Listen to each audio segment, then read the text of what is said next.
Le livre des ombres et les prophètes, quand Spinoza révèle les secrets de l'occulte. Imaginez un instant que vous découvriez un manuscrit ancien dans les archives poussiéreuses d'une bibliothèque d'Amsterdam. Un texte qui révélerait que tout ce que l'humanité a cru savoir sur l'inspiration divine, sur les prophètes et sur les livres sacrés était une illusion. C'est exactement ce qui s'est passé il y a plus de 3 siècles, quand un jeune homme de 24 ans a osé défier l'ordre établi avec une découverte si révolutionnaire qu'elle lui a coûté sa famille, sa communauté et presque sa vie. Si vous aimez les histoires inspirantes qui changent notre vision du monde, n'oubliez pas de vous abonner à la chaîne pour ne manquer aucun moment de ces révélations extraordinaires. Et dites-moi dans les commentaires, de quel pays regardez-vous cette vidéo et à quelle heure? J'adore savoir d'où viennent mes spectateurs. Si vous regardez sur votre téléphone, un petit clic sur j'aime m'aiderait énormément à faire découvrir cette histoire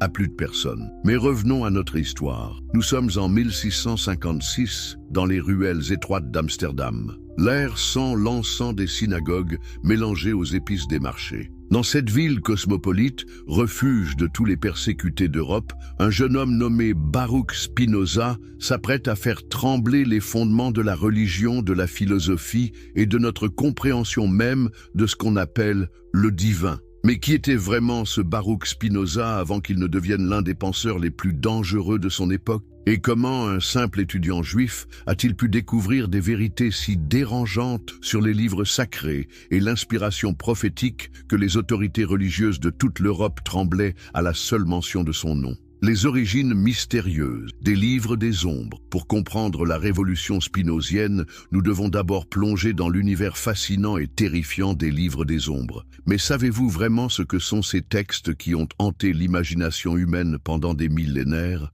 Avez-vous déjà réfléchi à la raison pour laquelle certains livres étaient considérés comme si dangereux qu'on préférait les brûler plutôt que de laisser leur contenu se répandre? L'histoire des grimoires commence bien avant l'époque de Spinoza, dans les brumes de l'Antiquité. Imaginez les premières civilisations, l'Égypte ancienne, la Mésopotamie, la Grèce mystique. Dans ces sociétés, la frontière entre le sacré et le profane, entre la science et la magie, entre la révélation divine et la connaissance humaine était infiniment plus floue qu'aujourd'hui. Les prêtres scribes égyptiens, gardiens des mystères d'Isis et d'Osiris, consignaient dans leurs papyrus des formules qui prétendaient donner accès aux secrets de la création elle-même. Mais qu'est-ce qui rendait ces textes si particuliers? Était-ce vraiment leur contenu magique, ou plutôt le pouvoir qu'ils conféraient à ceux qui savaient les lire? Dans une époque où l'alphabétisation était réservée à une élite minuscule, posséder un livre, c'était détenir un pouvoir presque surnaturel. Imaginez l'effet que pouvait produire sur un paysan illettré la vue d'un homme capable de déchiffrer des symboles mystérieux et d'en tirer des prédictions sur l'avenir. Le fameux Corpus Hermeticum, attribué au mythique Hermès Trismégiste, circulait dans les cercles d'initiés depuis l'époque hellénistique. Ces textes prétendaient révéler les correspondances secrètes entre le macrocosme et le microcosme, entre les mouvements des astres et les destinées humaines. Mais étaient-ils vraiment d'origine divine, comme le prétendaient leurs adeptes, ou représentaient-ils plutôt les premières tentatives de l'esprit humain pour comprendre et systématiser les mystères de l'existence? L'un des textes les plus influents de cette tradition était le Sefer Yetzira, le livre de la création, attribué au patriarche Abraham lui-même. Ce texte kabbalistique fascinant prétendait expliquer comment Dieu avait créé l'univers à travers les 22 lettres de l'alphabet hébraïque et les 10 nombres primordiaux. Chaque lettre était supposée contenir un pouvoir créateur, une force capable de transformer la réalité elle-même. Mais réfléchissez un instant, n'est-ce pas exactement ce que fait notre esprit quand il donne du sens au monde à travers le langage? Dans l'Europe médiévale, ces traditions orientales se mélangèrent aux croyances chrétiennes pour donner naissance à une littérature occulte d'une richesse extraordinaire. Le Picatrix, traduit de l'arabe au XIIe siècle, prétendait enseigner la magie astrale et la confection de talismans. Les clavicules de Salomon détaillaient les rituels permettant d'invoquer et de contrôler les démons. Mais ces textes étaient-ils vraiment des manuels de magie, ou plutôt des traités de psychologie avant la lettre, explorant les recoins les plus sombres de l'âme humaine? Ce qui est fascinant, c'est que tous ces textes avaient un point commun. Ils prétendaient révéler des vérités cachées, des connaissances secrètes transmises depuis la nuit des temps par une chaîne ininterrompue d'initiés. Ils affirmaient que la réalité ordinaire n'était qu'un voile, et que derrière ce voile se cachaient des forces, des correspondances, des lois mystérieuses que seuls les élus pouvaient percevoir et maîtriser. Mais pourquoi cette obsession humaine pour le savoir secret ? Pourquoi avons-nous toujours eu tendance à croire que les vérités les plus importantes étaient forcément cachées, codées, réservées à une élite ? N'y a-t-il pas là quelque chose de profondément révélateur sur la nature humaine elle-même ? À l'époque de Spinoza, cette tradition ésotérique était plus vivante que jamais. La Renaissance avait vu naître un renouveau extraordinaire de l'intérêt pour les textes hermétiques. Des génies comme Pic de la Mirandole, Marcille Ficin ou Giordano Bruno avaient tenté de concilier la philosophie antique, la kabbale juive et la théologie chrétienne dans de vastes synthèses mystiques. Ils croyaient que tous les grands sages de l'humanité, Hermès Trismégiste, Moïse, Platon, le Christ, avaient transmis la même vérité fondamentale sous des formes différentes. L'imprimerie, inventée au XVe siècle, avait permis la diffusion massive de ces textes auparavant réservés à quelques initiés. Pour la première fois dans l'histoire de l'humanité, des grimoires qui dormaient dans les bibliothèques monastiques depuis des siècles étaient accessibles à un public plus large. Imaginez l'effet que cela pouvait produire. C'était comme si Internet avait été inventé du jour au lendemain dans une société médiévale. Mais cette démocratisation du savoir occulte eut aussi des conséquences inattendues. Plus ces textes circulaient, plus leurs contradictions devenaient évidentes. Comment concilier les révélations du Corpus Hermeticum avec celles des oracles chaldéiques ? Comment expliquer que des textes prétendument révélés par Dieu lui-même contenaient des erreurs historiques flagrantes, des anachronismes, des traces évidentes de leur époque de rédaction? C'est dans ce contexte intellectuel bouillonnant que grandit le jeune Baruch Spinoza. Amsterdam, au XVIIe siècle, était devenue la capitale européenne de l'édition et de la libre pensée. Dans cette ville tolérante, tous les courants intellectuels se côtoyaient, catholiques et protestants, juifs séfarades et ashkénazes, libres penseurs et mystiques, scientifiques et alchimistes. Les librairies regorgeaient de textes interdits ailleurs et les conversations de taverne pouvaient porter sur les dernières découvertes de Galilée autant que sur les mystères de la Kabbale. Mais comment un jeune homme élevé dans la tradition juive orthodoxe en est-il venu à remettre en question non seulement ces textes occultes, mais l'ensemble de la tradition prophétique elle-même ? Quelle révolution intérieure l'a mené à cette découverte si dangereuse qu'elle lui coûterait tout ce qu'il avait de plus cher? La formation révolutionnaire de Spinoza. Baruch Spinoza naît en 1632 dans une famille de marchands juifs séfarades qui avaient fui l'Inquisition portugaise pour se réfugier à Amsterdam. Mais pouvez-vous imaginer ce que représentait, pour un enfant, le fait de grandir dans une communauté qui portait encore les cicatrices de la persécution religieuse? Ses parents et grands-parents avaient vécu l'horreur des bûchers, la terreur des tribunaux de l'Inquisition, l'obligation de cacher leur vraie foi sous le masque du christianisme officiel. Cette expérience traumatisante de ses ancêtres avait marqué profondément la communauté séfarade d'Amsterdam. D'un côté, elle était infiniment reconnaissante aux autorités hollandaises de leur avoir offert un refuge et une liberté de culte inimaginable ailleurs en Europe. Mais d'un autre côté, elle vivait dans la peur constante que cette tolérance ne soit qu'éphémère et que la persécution ne reprenne sous une forme ou une autre. C'est pourquoi la communauté juive d'Amsterdam était particulièrement conservatrice et orthodoxe. Ses dirigeants estimaient qu'après des siècles de persécution, il fallait à tout prix préserver la pureté de la tradition ancestrale. Toute déviation doctrinale, toute remise en question des dogmes établis était perçue comme une menace existentielle pour la survie même de la communauté. Le jeune Baruch reçut donc une éducation religieuse d'une rigueur exceptionnelle. Dès l'âge de 6 ans, il étudiait l'hébreu, l'araméen, les commentaires talmudiques, les textes kabbalistiques. Mais était-ce vraiment une éducation ou plutôt un conditionnement? Ses maîtres lui apprenaient-ils à penser par lui-même ou simplement à répéter les interprétations traditionnelles des textes sacrés? Cependant, le génie précoce de Spinoza ne pouvait pas se contenter d'une approche purement répétitive de l'étude. Très tôt, il se distingua par sa capacité extraordinaire à mémoriser les textes, mais surtout par sa tendance à poser des questions qui dérangeaient ses professeurs. Pourquoi tel passage de la Bible semblait-il contredire tel autre ? Comment expliquer que Moïse ait pu raconter sa propre mort dans le Deutéronome? Pourquoi les généalogies bibliques ne concordaient-elles pas avec les chronologies établies par les historiens profanes? Ces questions, tout étudiant intelligent se les pose un jour ou l'autre. Mais la plupart apprennent rapidement à les refouler, à accepter les réponses toutes faites de leur maître, à faire taire leur esprit critique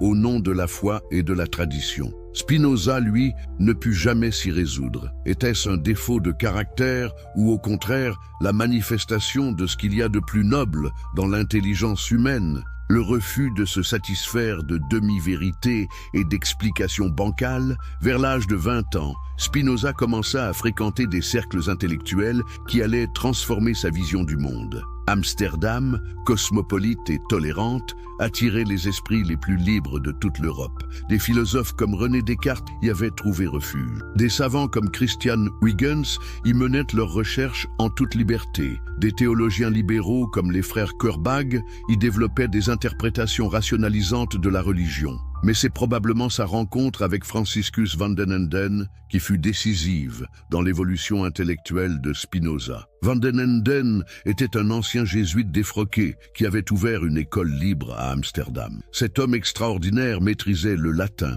le grec, les mathématiques, les sciences naturelles. Et surtout, il avait développé une méthode d'enseignement révolutionnaire basée sur l'observation et le raisonnement plutôt que sur l'autorité et la tradition. Imaginez l'effet que put produire sur l'esprit de Spinoza cette approche radicalement différente de la connaissance. Pendant des années, on lui avait enseigné que la vérité se trouvait dans les textes anciens, qu'il fallait faire confiance aux autorités établies, que l'esprit humain était trop faible pour comprendre les mystères divins. Et voilà qu'un homme lui montrait qu'on pouvait étudier la nature directement, qu'on pouvait vérifier par l'expérience les affirmations des anciens, qu'on pouvait même corriger leurs erreurs. C'est dans l'école de Van den Enden que Spinoza découvrit les œuvres de Descartes, cette révolution philosophique qui prétendait reconstruire toute la connaissance humaine sur des bases purement rationnelles. Mais réfléchissez un instant. Que se passe-t-il dans l'esprit d'un jeune homme quand il découvre soudain qu'il peut douter de tout,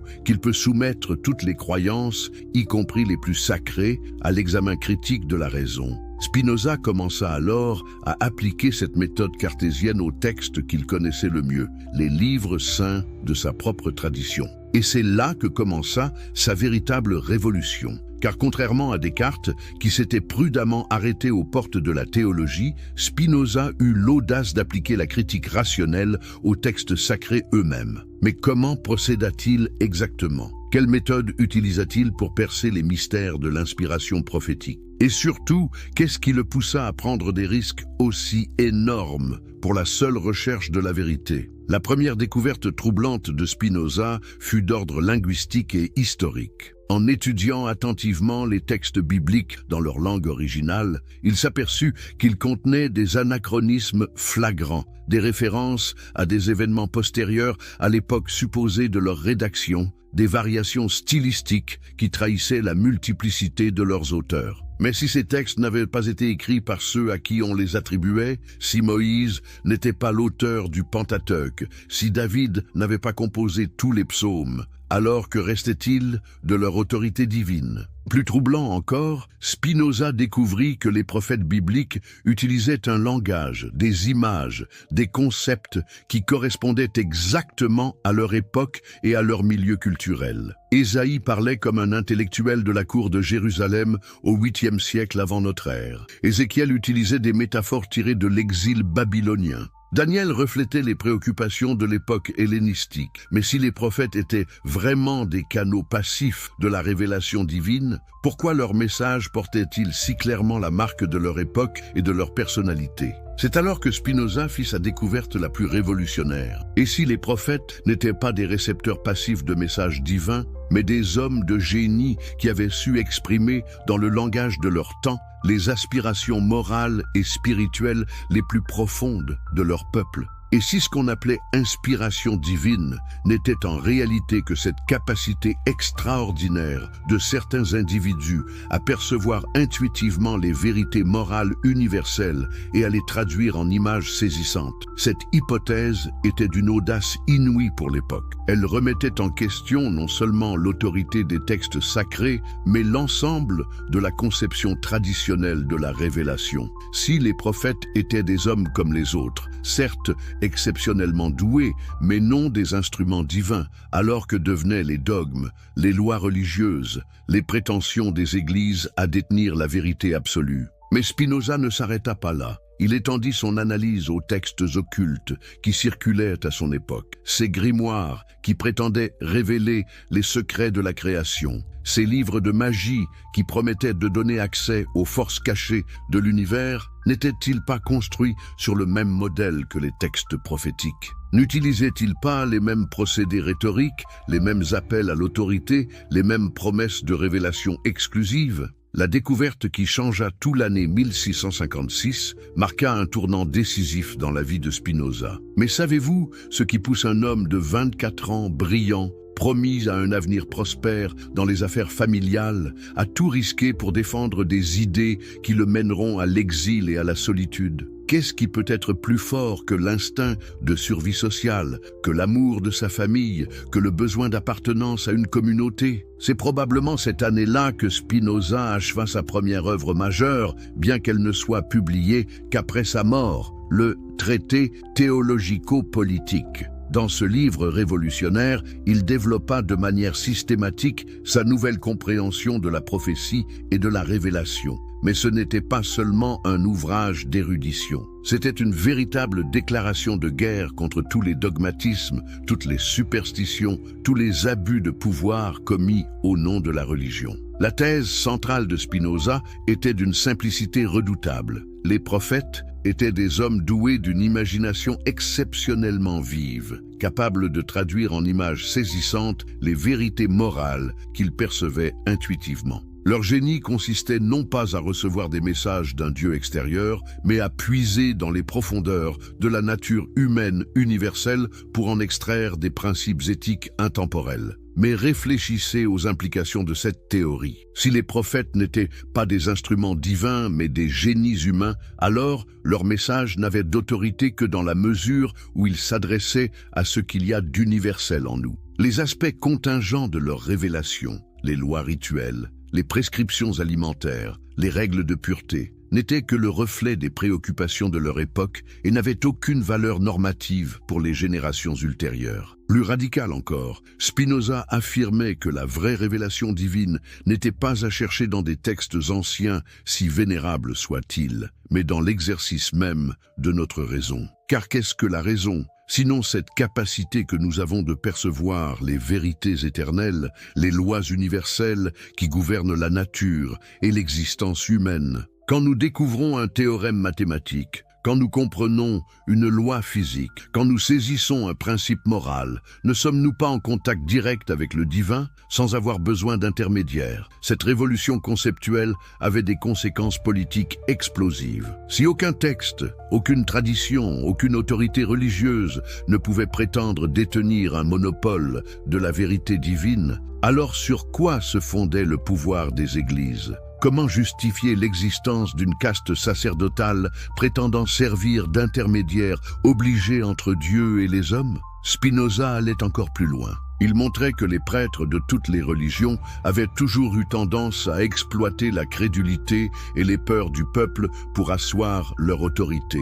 Ils présentaient leurs interprétations particulières des textes sacrés comme des vérités révélées indiscutables. Ils menaçaient de châtiment éternel ceux qui oseraient contester leur autorité. Ils entretenaient délibérément l'ignorance des fidèles pour mieux les maintenir dans la dépendance. Mais cette analyse ne concernait pas seulement les religions établies. Elle s'appliquait aussi aux maîtres de l'occultisme, à tous ceux qui prétendaient détenir des connaissances secrètes inaccessibles au commun des mortels. Ces marchands de mystère ne procédaient-ils pas exactement de la même manière que les clercs traditionnels? Ne promettaient-ils pas, eux aussi, des révélations exclusives à ceux qui accepteraient de devenir leurs disciples? Ne menaçaient-ils pas de malédiction ceux qui trahiraient leurs secrets? L'originalité de Spinoza fut de comprendre que le véritable livre des ombres n'était pas tel ou tel grimoire ancien, mais l'ignorance elle-même, cette tendance de l'esprit humain à préférer les explications mystérieuses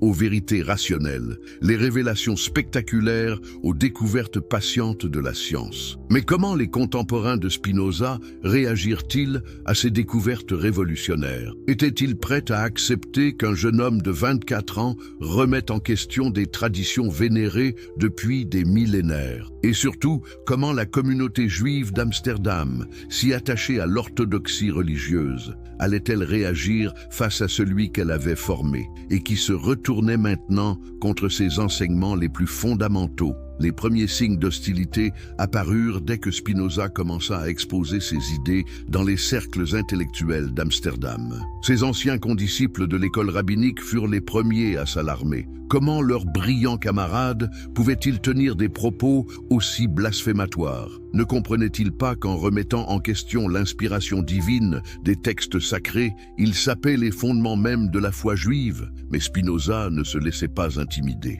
Il continuait à développer ses thèses avec une logique implacable. Si les livres saints n'étaient pas d'inspiration divine au sens traditionnel du terme, alors il fallait les étudier comme on étudie n'importe quel autre document historique. Il fallait identifier leurs auteurs réels, leurs époques de rédaction, leurs influences culturelles. Il fallait distinguer ce qui, dans leurs enseignements, relevait de vérités universelles et ce qui n'était que contingences historiques. Cette approche, que nous appelons aujourd'hui exégèse historico-critique, était révolutionnaire pour l'époque. Elle impliquait qu'on puisse critiquer les textes sacrés, les corriger, les interpréter librement, sans se soumettre à l'autorité des traditions établies. Mais comprenez-vous la portée subversive de cette méthode? Elle rendait caduque l'autorité de tous ceux qui prétendaient détenir l'interprétation authentique des textes saints. C'est probablement au début de 1656 que les dirigeants de la communauté juive d'Amsterdam comprirent que Spinoza représentait un danger mortel pour l'orthodoxie religieuse. Ses idées commençaient à circuler, à influencer d'autres jeunes gens, à semer le doute dans les esprits. Si on le laissait faire, c'est tout l'édifice de la foi traditionnelle qui risquait de s'effondrer. Mais avant de prononcer contre lui la sentence suprême du RM, l'excommunication définitive qui ferait de lui un paria total, les autorités rabbiniques tentèrent une dernière fois de le ramener dans le droit chemin. Elles lui proposèrent même une pension annuelle considérable s'il acceptait de garder le silence sur ses théories subversives et de se contenter de faire acte de présence aux offices religieux. La réponse de Spinoza fut sans équivoque. Il refusa catégoriquement ce marché de dupes. Comment aurait-il pu accepter de vivre dans l'hypocrisie, de feindre des croyances qu'il avait reconnues comme erronées, de participer à la perpétuation d'illusions qu'il jugeait néfastes pour l'humanité? N'y a-t-il pas quelque chose de profondément admirable dans cette intransigeance morale, dans ce refus de tout compromis avec ce qu'il considérait comme la vérité? Le 27 juillet 1656, dans la synagogue portugaise d'Amsterdam, fut prononcée contre Baruch Spinoza la sentence d'excommunication la plus sévère de l'histoire du judaïsme moderne. Le texte de cette sentence, conservé dans les archives d'Amsterdam, est d'une violence inouïe. Il maudit Spinoza, le jour et la nuit, qu'il soit couché et qu'il soit debout, qu'il sorte et qu'il entre. Il interdit à quiconque d'avoir le moindre contact avec lui, de lui parler, de lui écrire, de lui rendre le moindre service. Mais le plus terrible, c'est que cette excommunication était définitive et sans appel. Contrairement aux exclusions temporaires qui permettaient une réintégration après repentance, le RM prononcé contre Spinoza le bannissait à jamais de la communauté de ses ancêtres. À 24 ans, il se retrouvait seul au monde, sans famille, sans amis, sans ressources, condamné à l'errance perpétuelle. Pourtant, loin de le briser, cette épreuve terrible sembla libérer définitivement l'esprit de Spinoza. Débarrassé des contraintes sociales et religieuses qui entravaient encore sa pensée, il put enfin développer en toute liberté sa philosophie révolutionnaire. Il changea son prénom de Baruch en Benedictus, traduction latine qui signifie « béni », comme pour signifier qu'il trouvait sa bénédiction dans la vérité elle-même plutôt que dans l'approbation des hommes. Mais quel fut le prix réel de cette fidélité absolue à ses convictions? Spinoza était-il vraiment heureux dans cette solitude qu'il avait choisie? Et surtout, ses découvertes sur la nature de l'inspiration prophétique et sur les dangers du pensée occulte justifiaient-elles vraiment tous ces sacrifices? La révolution spinozienne de la prophétie. Une fois libéré des contraintes de l'orthodoxie religieuse, Spinoza put enfin développer de manière systématique sa théorie révolutionnaire de la prophétie. Mais avant d'analyser ses conclusions, posez-vous cette question fondamentale. Qu'est-ce qui nous pousse, en tant qu'êtres humains, à croire aux révélations, aux visions, aux messages prétendument venus d'ailleurs? Y a-t-il quelque chose dans notre nature même qui nous rend réceptifs à ces expériences extraordinaires? Spinoza commença par étudier attentivement les récits prophétiques de la Bible. Il analysa les visions d'Ézéchiel, les songes de Daniel, les extases d'Ésaïe, les révélations de Moïse, et ce qu'il découvrit le stupéfia. Loin d'être des réceptions passives de messages divins, ces expériences présentaient toutes les caractéristiques de ce que nous appellerions aujourd'hui des productions de l'imagination créatrice. Prenez l'exemple de la vision d'Ézéchiel, au bord du fleuve Kébar. Le prophète décrit des créatures fantastiques à quatre faces, des roues pleines d'yeux, un trône de saphir porté par un être de feu. Mais d'où viennent ces images? Spinoza montra qu'elles correspondaient exactement aux représentations artistiques courantes dans la Mésopotamie du VIe siècle, avant notre ère. Les chérubins à quatre faces étaient des motifs décoratifs classiques dans l'art assyro-babylonien. Les roues pleines d'yeux évoquaient les symboles astraux de l'époque. Même la description du trône divin reprenait les codes iconographiques des monarchies orientales. Mais cela signifiait-il que la vision d'Ézéchiel n'était qu'une hallucination sans valeur? Pas du tout. Spinoza comprit que le génie du prophète consistait précisément à puiser dans l'imaginaire de son époque pour exprimer des vérités spirituelles intemporelles. Le message essentiel d'Ézéchiel, la transcendance divine, la responsabilité morale, l'espoir de la restauration, était authentique et universel.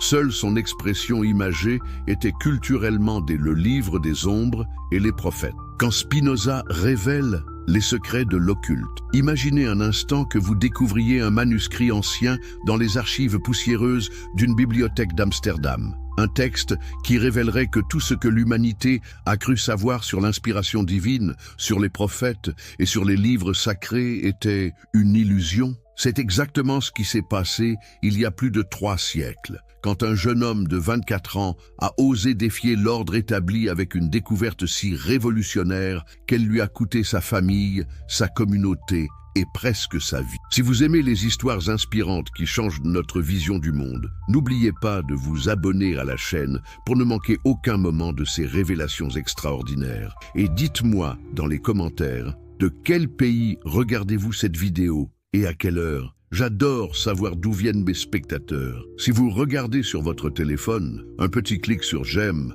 m'aiderait énormément à faire découvrir cette histoire à plus de personnes. Mais revenons à notre histoire. Nous sommes en 1656 dans les ruelles étroites d'Amsterdam. L'air sent l'encens des synagogues mélangé aux épices des marchés. Dans cette ville cosmopolite, refuge de tous les persécutés d'Europe, un jeune homme nommé Baruch Spinoza s'apprête à faire trembler les fondements de la religion, de la philosophie et de notre compréhension même de ce qu'on appelle le divin. Mais qui était vraiment ce Baruch Spinoza avant qu'il ne devienne l'un des penseurs les plus dangereux de son époque? Et comment un simple étudiant juif a-t-il pu découvrir des vérités si dérangeantes sur les livres sacrés et l'inspiration prophétique que les autorités religieuses de toute l'Europe tremblaient à la seule mention de son nom? Les origines mystérieuses des livres des ombres. Pour comprendre la révolution spinozienne, nous devons d'abord plonger dans l'univers fascinant et terrifiant des livres des ombres. Mais savez-vous vraiment ce que sont ces textes qui ont hanté l'imagination humaine pendant des millénaires? Avez-vous déjà réfléchi à la raison pour laquelle certains livres étaient considérés comme si dangereux qu'on préférait les brûler plutôt que de laisser leur contenu se répandre? L'histoire des grimoires commence bien avant l'époque de Spinoza, dans les brumes de l'Antiquité. Imaginez les premières civilisations, l'Égypte ancienne, la Mésopotamie, la Grèce mystique. Dans ces sociétés, la frontière entre le sacré et le profane, entre la science et la magie, entre la révélation divine et la connaissance humaine était infiniment plus floue qu'aujourd'hui. Les prêtres scribes égyptiens, gardiens des mystères d'Isis et d'Osiris, consignaient dans leurs papyrus des formules qui prétendaient donner accès aux secrets de la création elle-même. Mais qu'est-ce qui rendait ces textes si particuliers? Était-ce vraiment leur contenu magique, ou plutôt le pouvoir qu'ils conféraient à ceux qui savaient les lire? Dans une époque où l'alphabétisation était réservée à une élite minuscule, posséder un livre, c'était détenir un pouvoir presque surnaturel. Imaginez l'effet que pouvait produire sur un paysan illettré la vue d'un homme capable de déchiffrer des symboles mystérieux et d'en tirer des prédictions sur l'avenir. Le fameux Corpus Hermeticum, attribué au mythique Hermès Trismégiste, circulait dans les cercles d'initiés depuis l'époque hellénistique. Ces textes prétendaient révéler les correspondances secrètes entre le macrocosme et le microcosme, entre les mouvements des astres et les destinées humaines. Mais étaient-ils vraiment d'origine divine, comme le prétendaient leurs adeptes, ou représentaient-ils plutôt les premières tentatives de l'esprit humain pour comprendre et systématiser les mystères de l'existence? L'un des textes les plus influents de cette tradition était le Sefer Yetzira, le livre de la création, attribué au patriarche Abraham lui-même. Ce texte kabbalistique fascinant prétendait expliquer comment Dieu avait créé l'univers à travers les 22 lettres de l'alphabet hébraïque et les 10 nombres primordiaux. Chaque lettre était supposée contenir un pouvoir créateur, une force capable de transformer la réalité elle-même. Mais réfléchissez un instant. N'est-ce pas exactement ce que fait notre esprit quand il donne du sens au monde à travers le langage? Dans l'Europe médiévale, ces traditions orientales se mélangèrent aux croyances chrétiennes pour donner naissance à une littérature occulte d'une richesse extraordinaire. Le Picatrix, traduit de l'arabe au XIIe siècle, prétendait enseigner la magie astrale et la confection de talismans. Les clavicules de Salomon détaillaient les rituels permettant d'invoquer et de contrôler les démons. Mais ces textes étaient-ils vraiment des manuels de magie, ou plutôt des traités de psychologie avant la lettre, explorant les recoins les plus sombres de l'âme humaine? Ce qui est fascinant, c'est que tous ces textes avaient un point commun. Ils prétendaient révéler des vérités cachées, des connaissances secrètes transmises depuis la nuit des temps par une chaîne ininterrompue d'initiés. Ils affirmaient que la réalité ordinaire n'était qu'un voile, et que derrière ce voile se cachaient des forces, des correspondances, des lois mystérieuses que seuls les élus pouvaient percevoir et maîtriser. Mais pourquoi cette obsession humaine pour le savoir secret? Pourquoi avons-nous toujours eu tendance à croire que les vérités les plus importantes étaient forcément cachées, codées, réservées à une élite? N'y a-t-il pas là quelque chose de profondément révélateur sur la nature humaine elle-même? À l'époque de Spinoza, cette tradition ésotérique était plus vivante que jamais. La Renaissance avait vu naître un renouveau extraordinaire de l'intérêt pour les textes hermétiques. Des génies comme Pic de la Mirandole, Marcille Ficin ou Giordano Bruno avaient tenté de concilier la philosophie antique, la kabbale juive et la théologie chrétienne dans de vastes synthèses mystiques. Ils croyaient que tous les grands sages de l'humanité, Hermès Trismégiste, Moïse, Platon, le Christ, avaient transmis la même vérité fondamentale sous des formes différentes. L'imprimerie, inventée au XVe siècle, avait permis la diffusion massive de ces textes auparavant réservés à quelques initiés. Pour la première fois dans l'histoire de l'humanité, des grimoires qui dormaient dans les bibliothèques monastiques depuis des siècles étaient accessibles à un public plus large. Imaginez l'effet que cela pouvait produire. C'était comme si Internet avait été inventé du jour au lendemain dans une société médiévale. Mais cette démocratisation du savoir occulte eut aussi des conséquences inattendues. Plus ces textes circulaient, plus leurs contradictions devenaient évidentes. Comment concilier les révélations du Corpus Hermeticum avec celles des oracles chaldéiques? Comment expliquer que des textes prétendument révélés par Dieu lui-même contenaient des erreurs historiques flagrantes, des anachronismes, des traces évidentes de leur époque de rédaction? C'est dans ce contexte intellectuel bouillonnant que grandit le jeune Baruch Spinoza. Amsterdam, au XVIIe siècle, était devenue la capitale européenne de l'édition et de la libre pensée. Dans cette ville tolérante, tous les courants intellectuels se côtoyaient, catholiques et protestants, juifs séfarades et ashkénazes, libres penseurs et mystiques, scientifiques et alchimistes. Les librairies regorgeaient de textes interdits ailleurs et les conversations de taverne pouvaient porter sur les dernières découvertes de Galilée autant que sur les mystères de la Kabbale. Mais comment un jeune homme élevé dans la tradition juive orthodoxe en est-il venu à remettre en question non seulement ces textes occultes, mais l'ensemble de la tradition prophétique elle-même? Quelle révolution intérieure l'a mené à cette découverte si dangereuse qu'elle lui coûterait tout ce qu'il avait de plus cher? La formation révolutionnaire de Spinoza. Baruch Spinoza naît en 1632 dans une famille de marchands juifs séfarades qui avaient fui l'Inquisition portugaise pour se réfugier à Amsterdam. Mais pouvez-vous imaginer ce que représentait, pour un enfant, le fait de grandir dans une communauté qui portait encore les cicatrices de la persécution religieuse? Ses parents et grands-parents avaient vécu l'horreur des bûchers, la terreur des tribunaux de l'Inquisition, l'obligation de cacher leur vraie foi sous le masque du christianisme officiel. Cette expérience traumatisante de ses ancêtres avait marqué profondément la communauté séfarade d'Amsterdam. D'un côté, elle était infiniment reconnaissante aux autorités hollandaises de leur avoir offert un refuge et une liberté de culte inimaginable ailleurs en Europe. Mais d'un autre côté, elle vivait dans la peur constante que cette tolérance ne soit qu'éphémère et que la persécution ne reprenne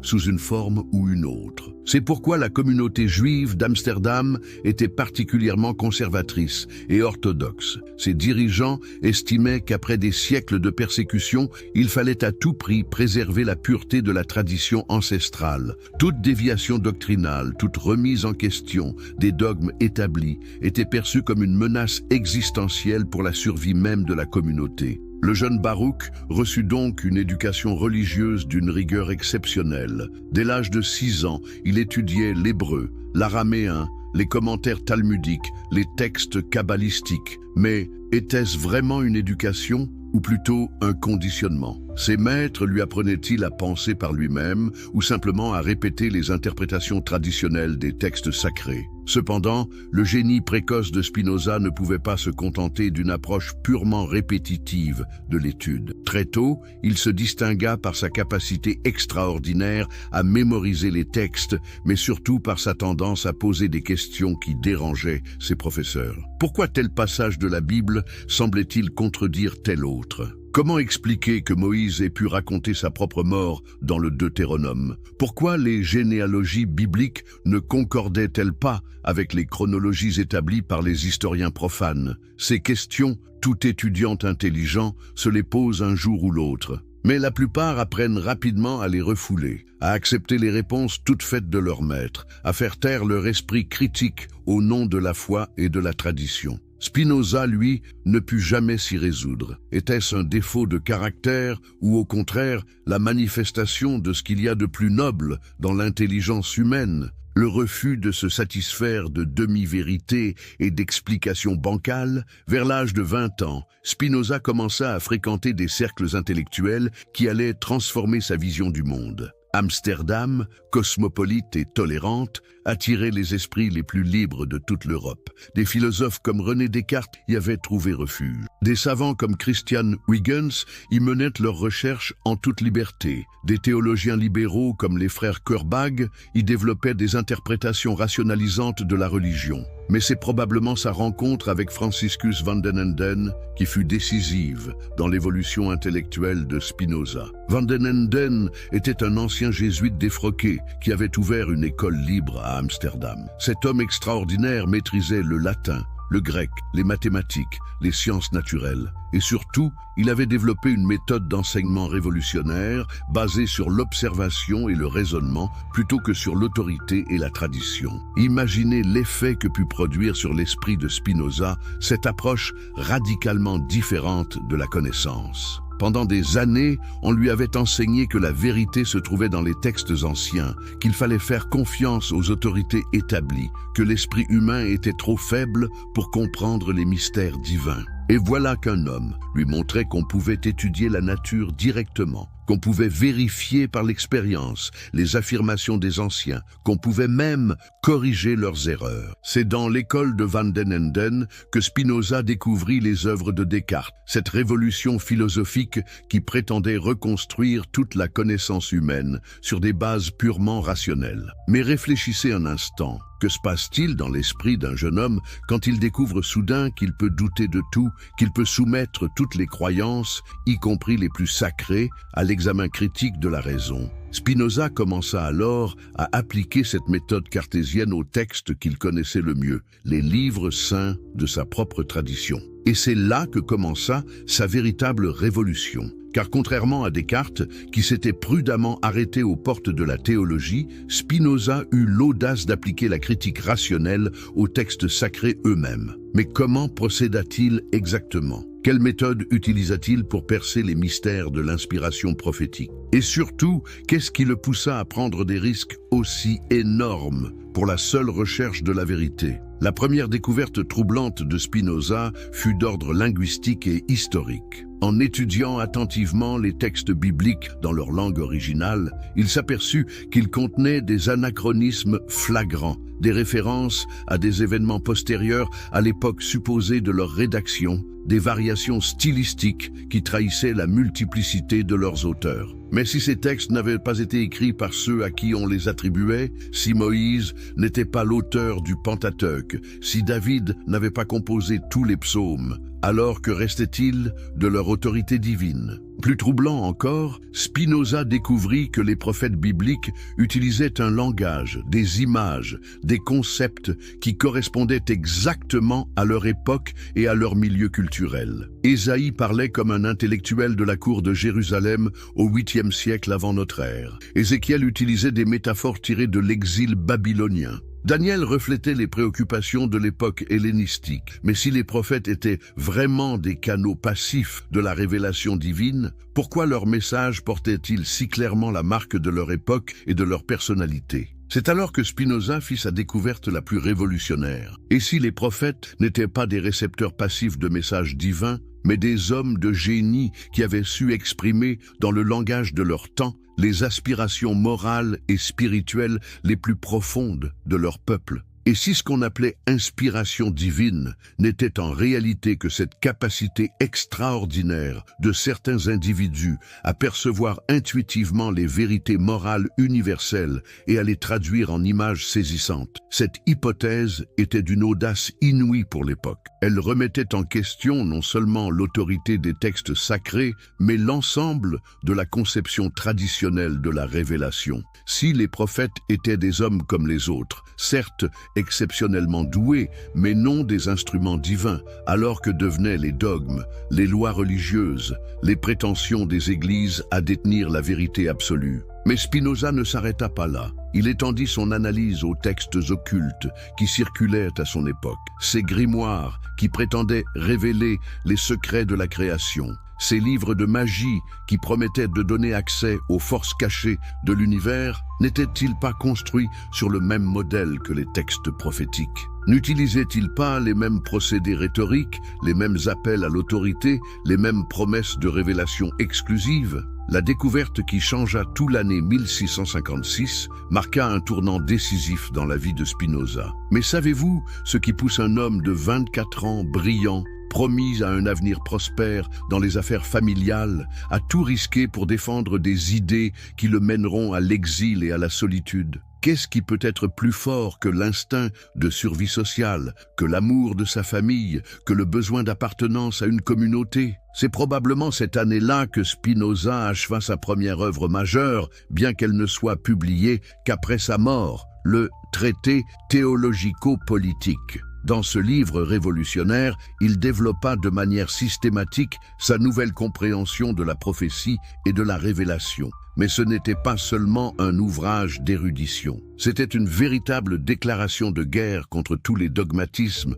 toutes les superstitions, tous les abus de pouvoir commis au nom de la religion. La thèse centrale de Spinoza était d'une simplicité redoutable. Les prophètes étaient des hommes doués d'une imagination exceptionnellement vive, capables de traduire en images saisissantes les vérités morales qu'ils percevaient intuitivement. Leur génie consistait non pas à recevoir des messages d'un Dieu extérieur, mais à puiser dans les profondeurs de la nature humaine universelle pour en extraire des principes éthiques intemporels. Mais réfléchissez aux implications de cette théorie. Si les prophètes n'étaient pas des instruments divins, mais des génies humains, alors leur message n'avait d'autorité que dans la mesure où il s'adressait à ce qu'il y a d'universel en nous. Les aspects contingents de leur révélation, les lois rituelles, les prescriptions alimentaires, les règles de pureté, n'étaient que le reflet des préoccupations de leur époque et n'avaient aucune valeur normative pour les générations ultérieures. Plus radical encore, Spinoza affirmait que la vraie révélation divine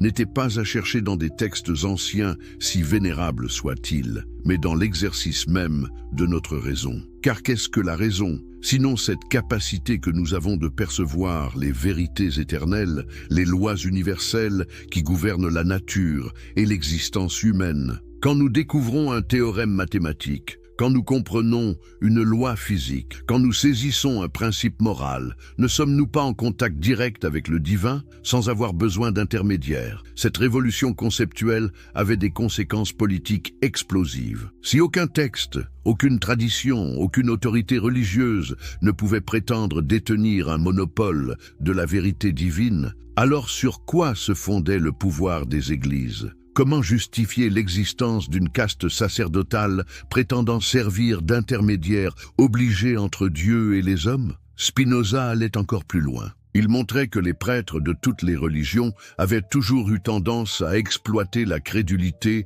et les peurs du peuple pour asseoir leur autorité. Ils présentaient leurs interprétations particulières des textes sacrés comme des vérités révélées indiscutables. Ils menaçaient de châtiments éternels ceux qui oseraient contester leur autorité. Ils entretenaient délibérément l'ignorance des fidèles pour mieux les maintenir dans la dépendance. Mais cette analyse ne concernait pas seulement les religions établies. Elle s'appliquait aussi aux maîtres de l'occultisme, à tous ceux qui prétendaient détenir des connaissances secrètes inaccessibles au commun des mortels. Ces marchands de mystères ne procédaient-ils pas exactement de la même manière que les clercs traditionnels? Ne promettaient-ils pas, eux aussi, des révélations exclusives à ceux qui accepteraient de devenir leurs disciples? Ne menaçaient-ils pas de malédiction ceux qui trahiraient leurs secrets? L'originalité de Spinoza fut de comprendre que le véritable livre des ombres n'était pas tel ou tel grimoire ancien, mais l'ignorance elle-même,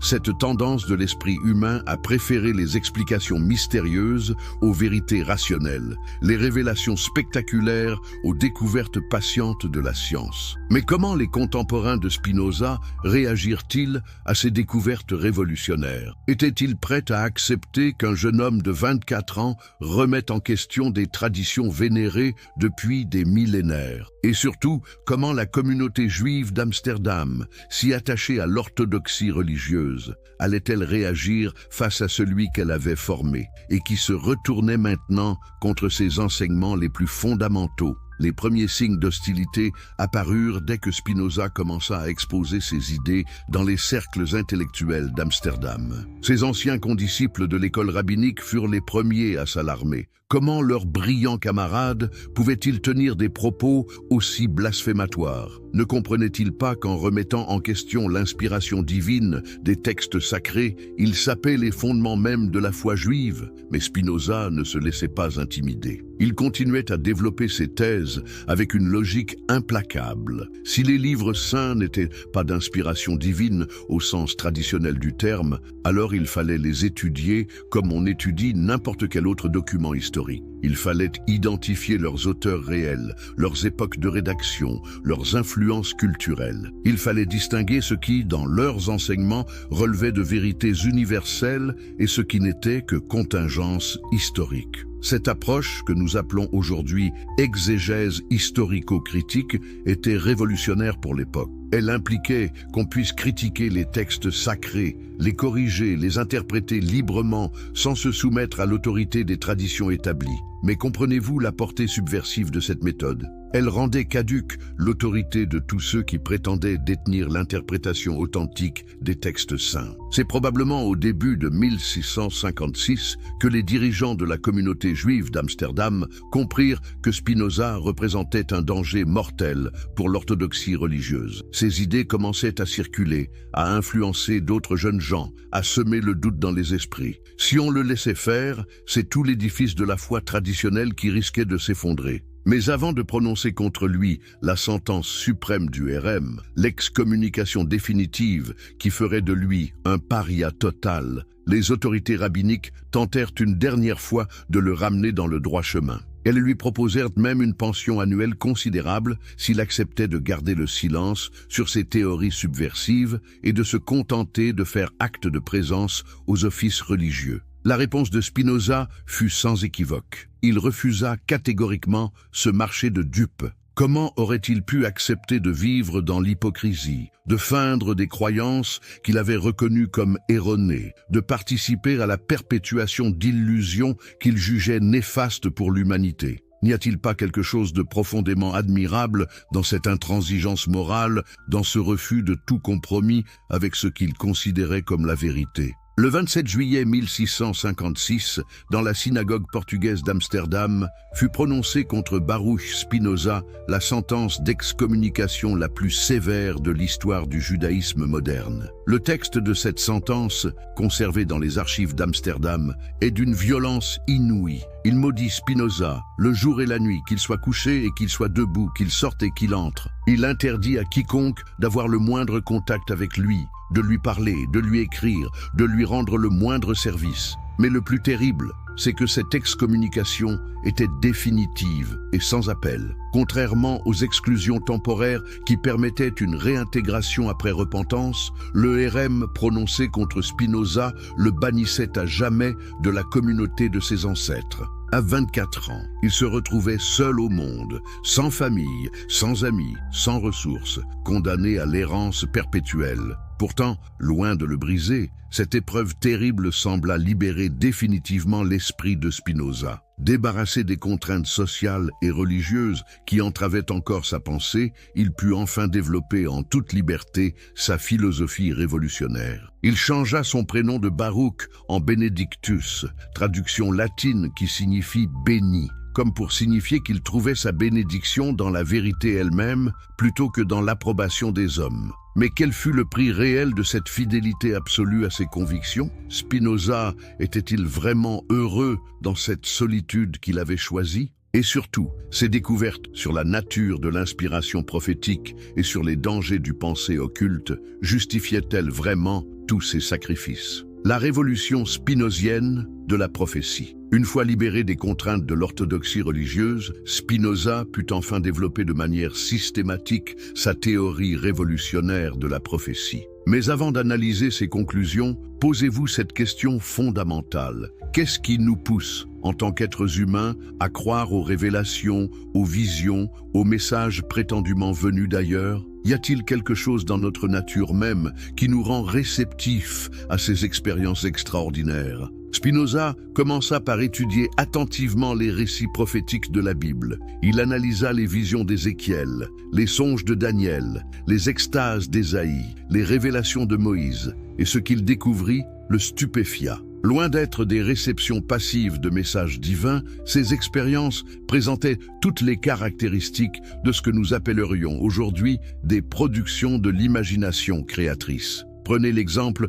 de la vision d'Ézéchiel, au bord du fleuve Kébar. Le prophète décrit des créatures fantastiques à quatre faces, des roues pleines d'yeux, un trône de saphir porté par un être de feu. Mais d'où viennent ces images? Spinoza montra qu'elles correspondaient exactement aux représentations artistiques courantes dans la Mésopotamie du VIe siècle, avant notre ère. Les chérubins à quatre faces étaient des motifs décoratifs classiques dans l'art assyro-babylonien. Les roues pleines d'yeux évoquaient les symboles astraux de l'époque. Même la description du trône divin reprenait les codes iconographiques des monarchies orientales. Mais cela signifiait-il que la vision d'Ézéchiel n'était qu'une hallucination sans valeur? Pas du tout. Spinoza comprit que le génie du prophète consistait précisément à puiser dans l'imaginaire de son époque pour exprimer des vérités spirituelles intemporelles. Le message essentiel d'Ézéchiel, la transcendance divine, la responsabilité morale,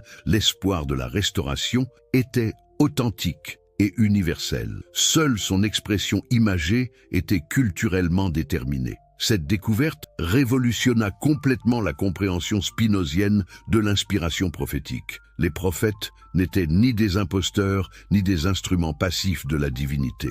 C'étaient des génies de l'intuition morale, capables de percevoir avec une acuité extraordinaire les vérités éthiques fondamentales et de les traduire en un langage accessible à leur époque. Mais ne retrouvons-nous pas exactement le même processus chez les grands artistes, les grands philosophes, les grands révolutionnaires de tous les temps? Spinoza poussa son analyse encore plus loin, en étudiant les différences entre les prophètes. Moïse, selon lui, se distinguait de tous les autres par sa capacité unique à percevoir directement les vérités rationnelles sans avoir besoin de les enrober dans des images symboliques. C'est pourquoi la loi mosaïque contenait des principes de justice universelle qui gardaient leur validité au-delà des contingences historiques. Mais les autres prophètes, moins doués pour l'abstraction rationnelle, devaient traduire leurs intuitions en visions, en paraboles, en récits dramatiques. Cette hiérarchisation des modes de révélation était d'une audace inouïe. Spinoza suggérait que la raison pure était supérieure à l'inspiration prophétique, que la philosophie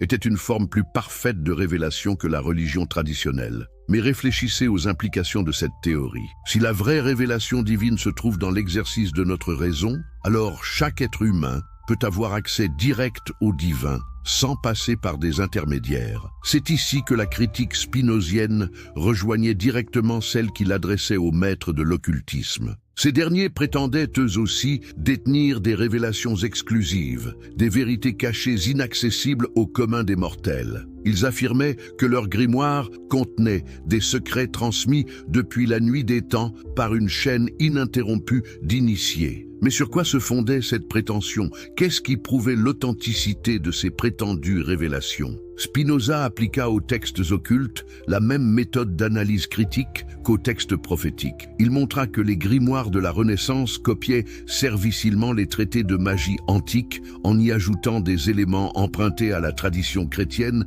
et à la Kabbale juive. Ces textes n'avaient aucune unité doctrinale, aucune cohérence interne. Ils mélangeaient pêle-mêle des recettes alchimiques, des formules d'invocation, des spéculations astrologiques, sans aucun souci de logique ni de vérification empirique.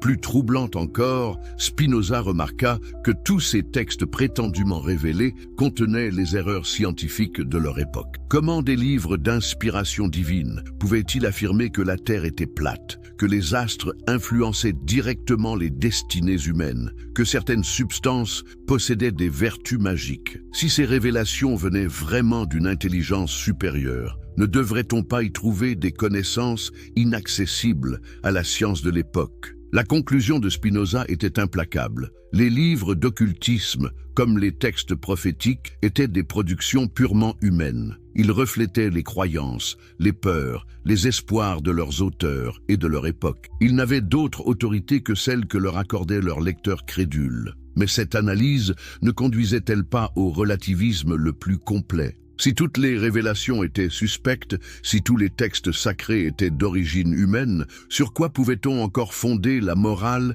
et la spiritualité? Spinoza avait-il détruit tous les repères traditionnels sans rien proposer en échange? En réalité, la critique spinozienne débouchait sur une conception entièrement nouvelle du divin et de la spiritualité. Pour Spinoza, Dieu n'était pas un être personnel qui communiquait avec les hommes par l'intermédiaire de prophètes choisis. Dieu était la nature elle-même dans son ordre éternel et ses lois universelles. Connaître Dieu, c'était comprendre ses lois. Aimer Dieu, c'était accepter sereinement cet ordre naturel. Servir Dieu, c'était développer au maximum nos capacités rationnelles et morales. Cette conception panthéiste du divin rendait caduque toute prétention à une révélation exclusive. Puisque Dieu s'exprimait intégralement dans l'ordre naturel, quiconque étudiait la nature, que ce soit le mathématicien découvrant les propriétés des nombres, le physicien explorant les lois du mouvement, ou le moraliste analysant les ressorts de l'action humaine, était en contact direct avec le divin. Mais comprenez-vous la portée révolutionnaire de cette idée? Elle démocratisait radicalement l'accès au sacré. Plus besoin de prêtres, de prophètes, de maîtres spirituels pour servir d'intermédiaire entre l'homme et Dieu. Plus besoin de rituels compliqués, de formules magiques, de techniques ésotériques pour atteindre la vérité divine. Il suffisait d'ouvrir les yeux sur le monde, d'exercer sa raison, de cultiver ses sentiments moraux. Cette spiritualité rationnelle de Spinoza était diamétralement opposée à l'esprit des livres des ombres et de toute la tradition occulte. Là où les grimoires promettèrent des pouvoirs extraordinaires aux initiés, Spinoza enseignait que la vraie puissance consistait à comprendre et accepter l'ordre naturel. Là où les mages prétendaient forcer les secrets de l'univers par des rituels compliqués, Spinoza montrait que ces secrets s'offraient spontanément à qui savait observer et raisonner correctement. Mais cette révolution philosophique n'était pas seulement théorique. Elle avait des conséquences pratiques considérables sur la manière de vivre et d'organiser la société. Si aucune révélation particulière ne pouvait prétendre à l'infaillibilité, alors il fallait instaurer la liberté de pensée et d'expression. Si la vérité n'était le monopole d'aucune caste sacerdotale, alors il fallait séparer le pouvoir politique du pouvoir religieux. Si chaque individu pouvait accéder directement au divin par la raison, alors il fallait respecter l'égalité fondamentale de tous les êtres humains. Ces idées, qui nous paraissent aujourd'hui évidentes, étaient d'une audace révolutionnaire au XVIIe siècle. Elles remettaient en question l'ordre social et politique de l'époque, fondé sur l'alliance du trône et de l'autel, sur la soumission des peuples aux autorités religieuses et politiques établies. C'est pourquoi les contemporains de Spinoza, même les plus libéraux, furent effrayés par les conséquences de sa philosophie. Ses amis cartésiens, eux-mêmes, prirent leur distance avec lui. Les autorités politiques de toute l'Europe mirent ses livres à l'index. Les églises de toute confession le dénoncèrent comme l'antéchrist en personne. Mais cette hostilité généralisée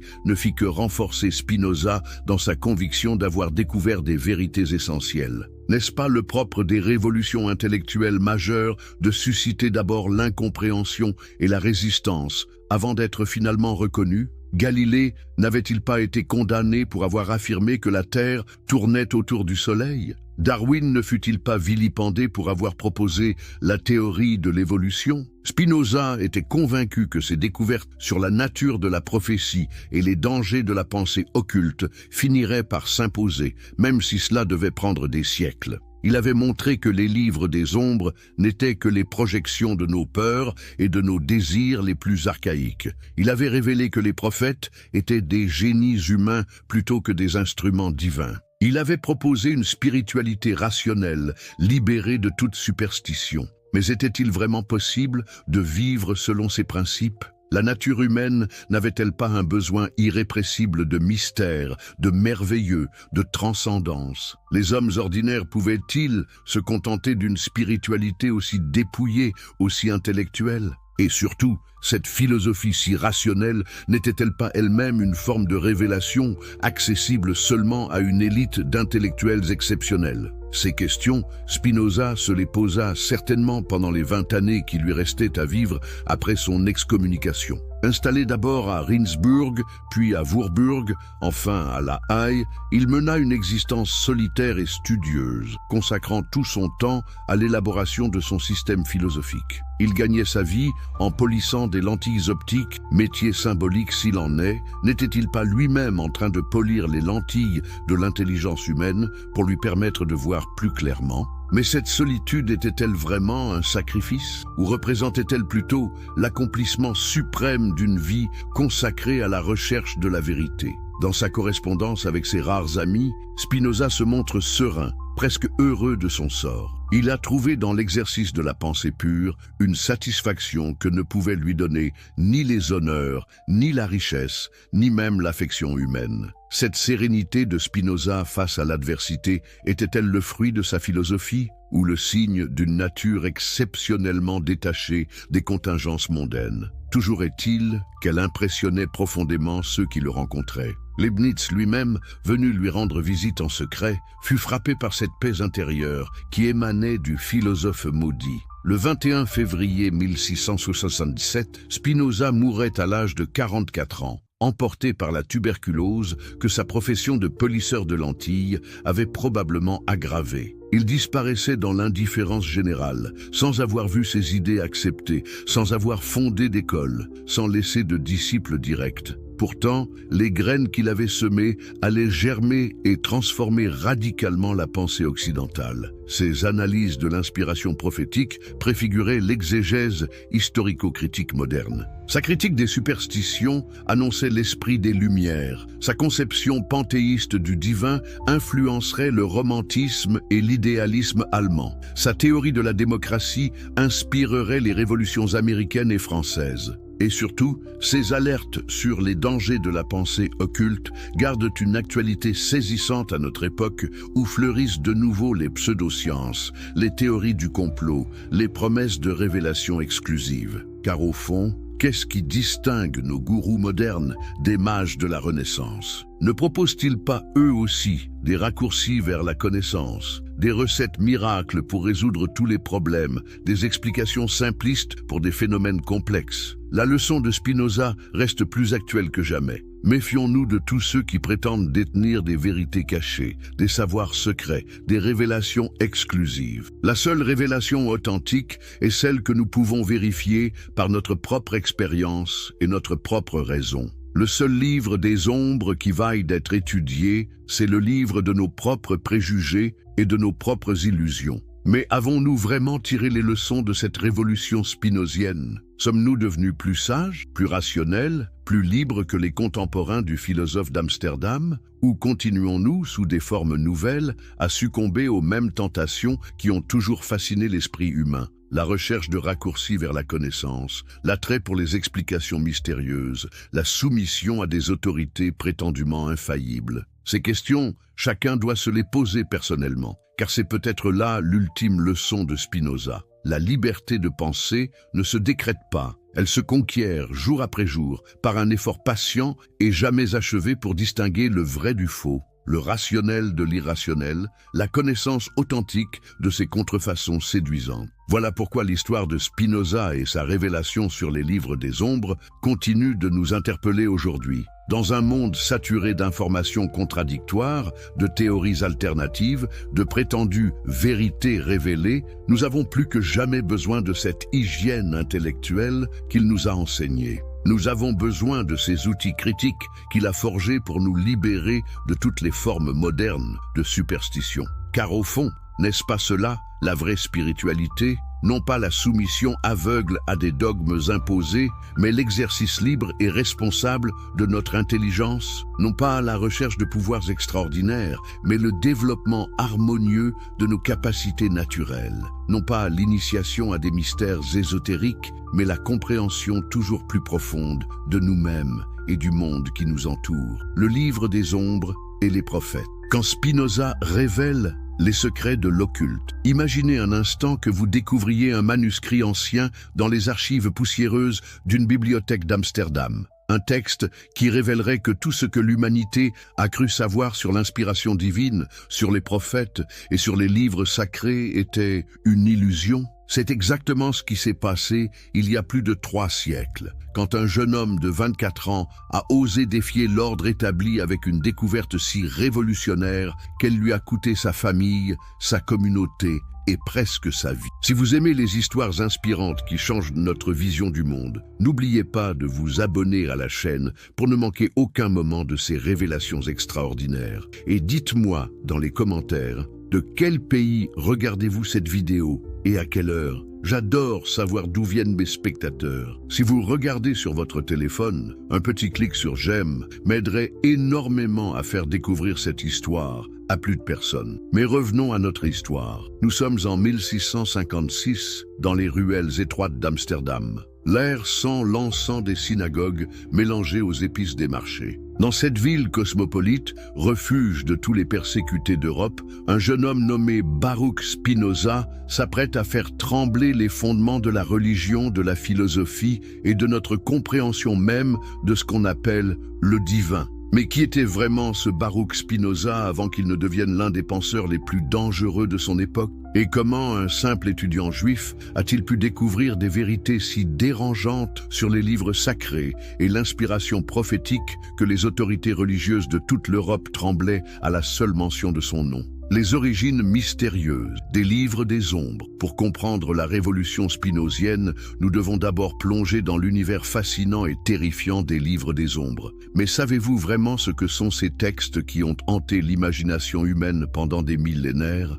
Avez-vous déjà réfléchi à la raison pour laquelle certains livres étaient considérés comme si dangereux qu'on préférait les brûler plutôt que de laisser leur contenu se répandre? L'histoire des grimoires commence bien avant l'époque de Spinoza, dans les brumes de l'Antiquité. Imaginez les premières civilisations, l'Égypte ancienne, la Mésopotamie, la Grèce mystique. Dans ces sociétés, la frontière entre le sacré et le profane, entre la science et la magie, entre la révélation divine et la connaissance humaine était infiniment plus floue qu'aujourd'hui. Les prêtres scribes égyptiens, gardiens des mystères d'Isis et d'Osiris, consignaient dans leurs papyrus des formules qui prétendaient donner accès aux secrets de la création elle-même. Mais qu'est-ce qui rendait ces textes si particuliers? Était-ce vraiment leur contenu magique, ou plutôt le pouvoir qu'ils conféraient à ceux qui savaient les lire? Dans une époque où l'alphabétisation était réservée à une élite minuscule, posséder un livre, c'était détenir un pouvoir presque surnaturel. Imaginez l'effet que pouvait produire sur un paysan illettré la vue d'un homme capable de déchiffrer des symboles mystérieux et d'en tirer des prédictions sur l'avenir. Le fameux Corpus Hermeticum, attribué au mythique Hermès Trismégiste, circulait dans les cercles d'initiés depuis l'époque hellénistique. Ces textes prétendaient révéler les correspondances secrètes entre le macrocosme et le microcosme, entre les mouvements des astres et les destinées humaines. Mais étaient-ils vraiment d'origine divine, comme le prétendaient leurs adeptes, ou représentaient-ils plutôt les premières tentatives de l'esprit humain pour comprendre et systématiser les mystères de l'existence? Une chaîne ininterrompue d'initiés. Mais sur quoi se fondait cette prétention? Qu'est-ce qui prouvait l'authenticité de ces prétendues révélations? Spinoza appliqua aux textes occultes la même méthode d'analyse critique qu'aux textes prophétiques. Il montra que les grimoires de la Renaissance copiaient servicilement les traités de magie antiques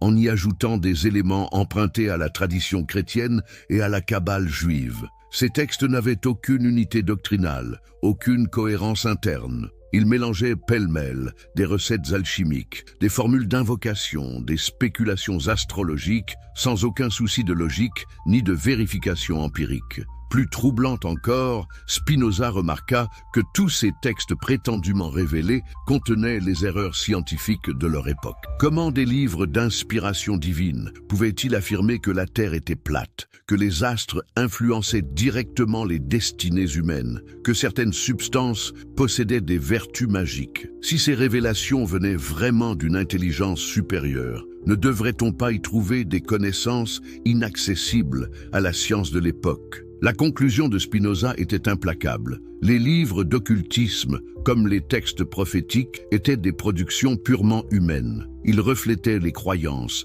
les peurs, les espoirs de leurs auteurs et de leur époque. Ils n'avaient d'autre autorité que celle que leur accordaient leurs lecteurs crédules. Mais cette analyse ne conduisait-elle pas au relativisme le plus complet? Si toutes les révélations étaient suspectes, si tous les textes sacrés étaient d'origine humaine, sur quoi pouvait-on encore fonder la morale et la spiritualité? Spinoza avait-il détruit tous les repères traditionnels sans rien proposer en échange? En réalité, la critique spinozienne débouchait sur une conception entièrement nouvelle du divin et de la spiritualité. Pour Spinoza, Dieu n'était pas un être personnel qui communiquait avec les hommes par l'intermédiaire de prophètes choisis. Dieu était la nature elle-même dans son ordre éternel et ses lois universelles. Connaître Dieu, c'était comprendre ses lois. Aimer Dieu, c'était accepter sereinement cet ordre naturel. Servir Dieu, c'était développer au maximum nos capacités rationnelles et morales.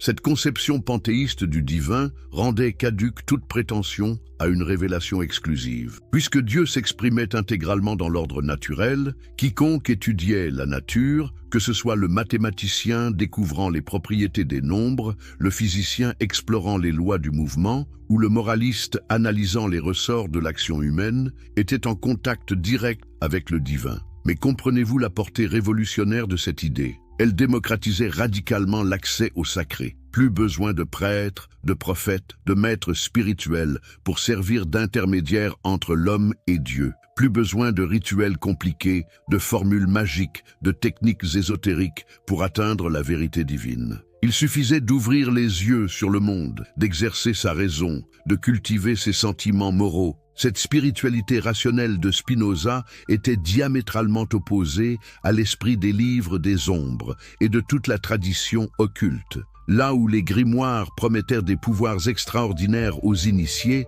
Spinoza enseignait que la vraie puissance consistait à comprendre et accepter l'ordre naturel. Là où les mages prétendaient forcer les secrets de l'univers par des rituels compliqués, Spinoza montrait que ces secrets s'offraient spontanément à qui savait observer et raisonner correctement. Mais cette révolution philosophique n'était pas seulement théorique. Elle avait des conséquences pratiques considérables sur la manière de vivre et d'organiser la société. Si aucune révélation particulière ne pouvait prétendre à l'infaillibilité, alors il fallait instaurer la liberté de pensée et d'expression. Si la vérité n'était le monopole d'aucune caste sacerdotale, alors il fallait séparer le pouvoir politique du pouvoir religieux. Si chaque individu pouvait accéder directement au divin par la raison, alors il fallait respecter l'égalité fondamentale de tous les êtres humains. Ces idées, qui nous paraissent aujourd'hui évidentes, étaient d'une audace révolutionnaire au XVIIe siècle. Elles remettaient en question l'ordre social et politique de l'époque fondé sur l'alliance du trône et de l'autel, sur la soumission des peuples aux autorités religieuses et politiques établies. C'est pourquoi les contemporains de Spinoza, même les plus libéraux, furent effrayés par les conséquences de sa philosophie. Ses amis cartésiens, eux-mêmes, prirent leur distance avec lui. Les autorités politiques de toute l'Europe mirent ses livres à l'index. Les églises de toute confession le dénoncèrent comme l'antéchrist en personne. Mais cette hostilité généralisée ne fit que renforcer Spinoza dans sa conviction d'avoir découvert des vérités essentielles. N'est-ce pas le propre des révolutions intellectuelles majeures de susciter d'abord l'incompréhension et la résistance avant d'être finalement reconnu? Galilée n'avait-il pas été condamné pour avoir affirmé que la Terre tournait autour du Soleil? Darwin ne fut-il pas vilipendé pour avoir proposé la théorie de l'évolution? Spinoza était convaincu que ses découvertes sur la nature de la prophétie et les dangers de la pensée occulte finiraient par s'imposer, même si cela devait prendre des siècles. Il avait montré que les livres des ombres n'étaient que les projections de nos peurs et de nos désirs les plus archaïques. Il avait révélé que les prophètes étaient des génies humains plutôt que des instruments divins. Il avait proposé une spiritualité rationnelle, libérée de toute superstition. Mais était-il vraiment possible de vivre selon ces principes? La nature humaine n'avait-elle pas un besoin irrépressible de mystère, de merveilleux, de transcendance? Les hommes ordinaires pouvaient-ils se contenter d'une spiritualité aussi dépouillée, aussi intellectuelle? Et surtout, cette philosophie si rationnelle n'était-elle pas elle-même une forme de révélation accessible seulement à une élite d'intellectuels exceptionnels? Ces questions, Spinoza se les posa certainement pendant les 20 années qui lui restaient à vivre après son excommunication. Installé d'abord à Rindsburg, puis à Würzburg, enfin à La Haye, il mena une existence solitaire et studieuse, consacrant tout son temps à l'élaboration de son système philosophique. Il gagnait sa vie en polissant des lentilles optiques, métier symbolique s'il en est. N'était-il pas lui-même en train de polir les lentilles de l'intelligence humaine pour lui permettre de voir plus clairement? Mais cette solitude était-elle vraiment un sacrifice? Ou représentait-elle plutôt l'accomplissement suprême d'une vie consacrée à la recherche de la vérité? Dans sa correspondance avec ses rares amis, Spinoza se montre serein, presque heureux de son sort. Il a trouvé dans l'exercice de la pensée pure une satisfaction que ne pouvaient lui donner ni les honneurs, ni la richesse, ni même l'affection humaine. Cette sérénité de Spinoza face à l'adversité était-elle le fruit de sa philosophie ou le signe d'une nature exceptionnellement détachée des contingences mondaines? Toujours est-il qu'elle impressionnait profondément ceux qui le rencontraient. Leibniz lui-même, venu lui rendre visite en secret, fut frappé par cette paix intérieure qui émanait du philosophe maudit. Le 21 février 1677, Spinoza mourait à l'âge de 44 ans, emporté par la tuberculose que sa profession de polisseur de lentilles avait probablement aggravée. Il disparaissait dans l'indifférence générale, sans avoir vu ses idées acceptées, sans avoir fondé d'école, sans laisser de disciples directs. Pourtant, les graines qu'il avait semées allaient germer et transformer radicalement la pensée occidentale. Ses analyses de l'inspiration prophétique préfiguraient l'exégèse historico-critique moderne. Sa critique des superstitions annonçait l'esprit des Lumières. Sa conception panthéiste du divin influencerait le romantisme et l'idéalisme allemand. Sa théorie de la démocratie inspirerait les révolutions américaines et françaises. Et surtout, ses alertes sur les dangers de la pensée occulte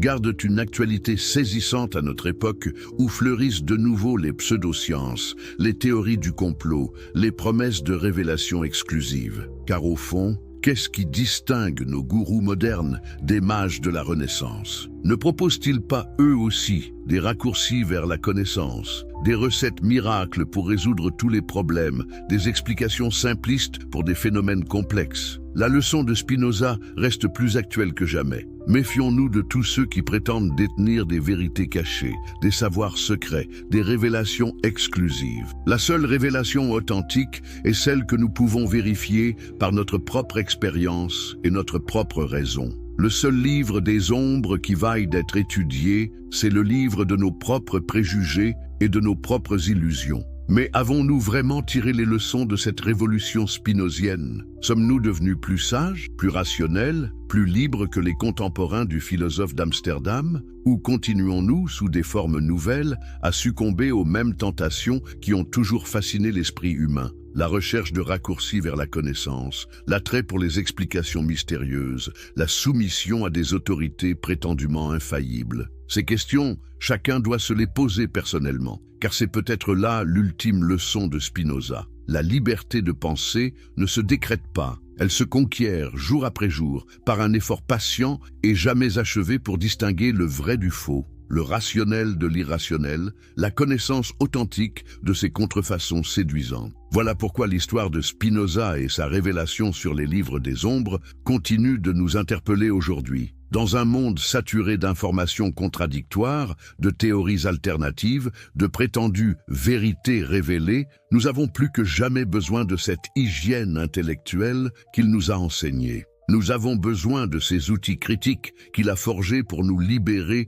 de toutes les formes modernes de superstition. Car au fond, n'est-ce pas cela, la vraie spiritualité? Non pas la soumission aveugle à des dogmes imposés, mais l'exercice libre et responsable de notre intelligence, non pas la recherche de pouvoirs extraordinaires, mais le développement harmonieux de nos capacités naturelles, non pas l'initiation à des mystères ésotériques, mais la compréhension toujours plus profonde de nous-mêmes et du monde qui nous entoure. Le livre des ombres et les prophètes. Quand Spinoza révèle les secrets de l'occulte. Imaginez un instant que vous découvriez un manuscrit ancien dans les archives poussiéreuses d'une bibliothèque d'Amsterdam. Un texte qui révélerait que tout ce que l'humanité a cru savoir sur l'inspiration divine, sur les prophètes et sur les livres sacrés était une illusion. C'est exactement ce qui s'est passé il y a plus de 3 siècles, quand un jeune homme de 24 ans a osé défier l'ordre établi avec une découverte si révolutionnaire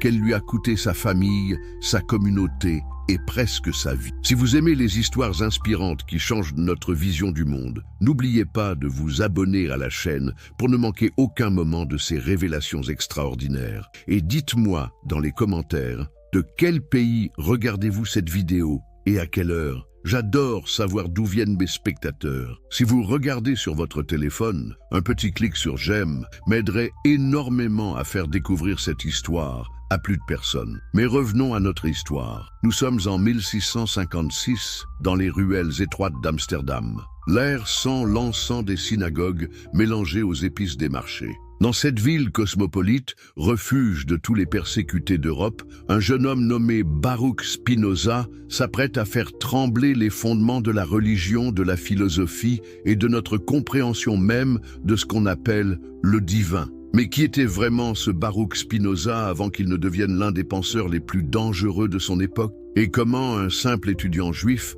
a-t-il pu découvrir des vérités si dérangeantes sur les livres sacrés et l'inspiration prophétique que les autorités religieuses de toute l'Europe tremblaient à la seule mention de son nom? Les origines mystérieuses des livres des ombres. Pour comprendre la révolution spinozienne, nous devons d'abord plonger dans l'univers fascinant et terrifiant des livres des ombres. Mais savez-vous vraiment ce que sont ces textes qui ont hanté l'imagination humaine pendant des millénaires? Avez-vous déjà réfléchi à la raison pour laquelle certains livres étaient considérés comme si dangereux qu'on préférait les brûler plutôt que de laisser leur contenu se répandre? L'histoire des grimoires commence bien avant l'époque de Spinoza, dans les brumes de l'Antiquité. Imaginez les premières civilisations, l'Égypte ancienne, la Mésopotamie, la Grèce mystique. Dans ces sociétés, la frontière entre le sacré et le profane, entre la science et la magie, entre la révélation divine et la connaissance humaine était infiniment plus floue qu'aujourd'hui. Les prêtres scribes égyptiens,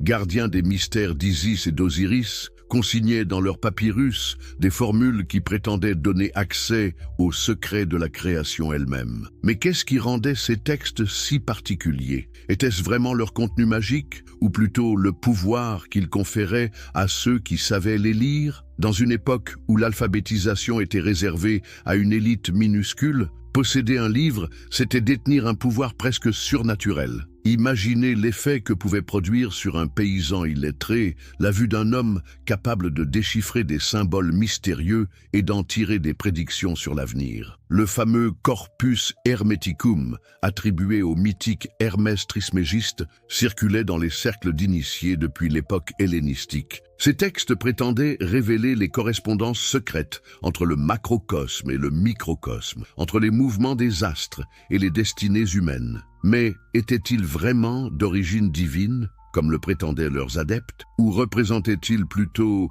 les premières tentatives de l'esprit humain pour comprendre et systématiser les mystères de l'existence?